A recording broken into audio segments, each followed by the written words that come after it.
For now, let's focus on our big story this evening, our exclusive story. We've all celebrated and rejoiced in our athletes' stellar performances in the Olympics this year, but is our Olympics body in a huge mess right now? The International Olympics Committee has written a letter to the Indian Olympics Association which certainly suggests so.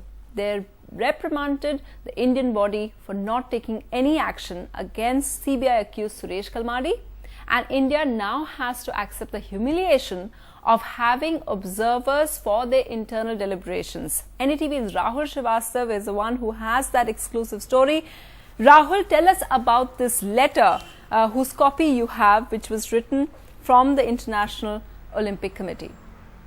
Sunitra, despite the scam charges, despite the embarrassment, despite the scams, and perhaps the Kalmadi factor continues to cause the embarrassment to Indian sports at the international level. The elections to the Indian Olympics Association are due, and for which there was a correspondence between the IOC, that is the International Olympics Committee, and the IOA, that's the Indian Olympics Association. And for the first time, following pressure from the IOC, the elections to the Indian Olympic Association will have international observers. This is after, for the first time, that in 1927, when Sir Dadabhai Naoroji became the founding president of the Indian Olympic Association, it's some kind of embarrassment which has never been seen as far as Indian sports community is concerned.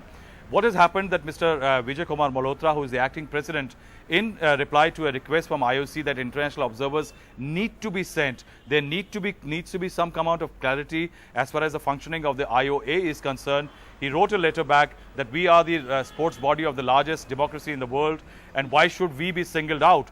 In reply, a letter has come from the IOC. This is the copy of the letter, and it's perhaps one of the most hostile bit of correspondence one will see between two international bodies. And in fact, in this letter, in a point-by-point rebuttal, one of the most scathing attack me is that the IOC is saying, what have we done about the status of Mr. Suresh Kalmadi?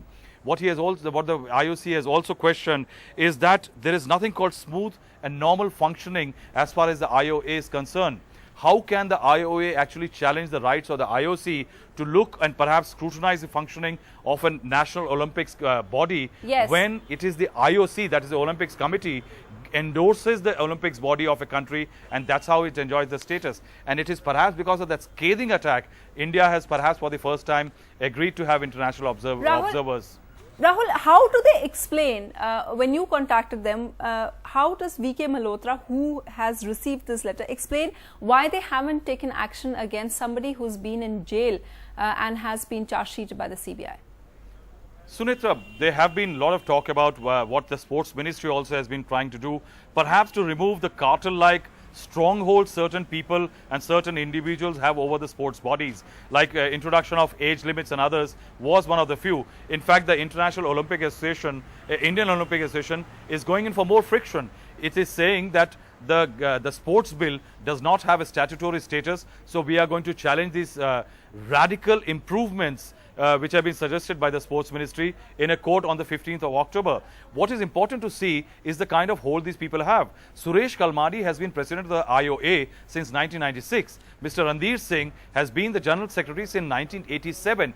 These are the people who have a stranglehold. Somehow they have ensured that the functioning elections, funding and expenditure all remains obfuscated, so obscure from public scrutiny that somehow even action cannot be initiated in proper terms. If you see what is happening, since you report on the CBI, perhaps even the CBI is finding difficult to generate evidence against the lot of cases and charges which were trumped up by committees set up by the Prime Minister himself.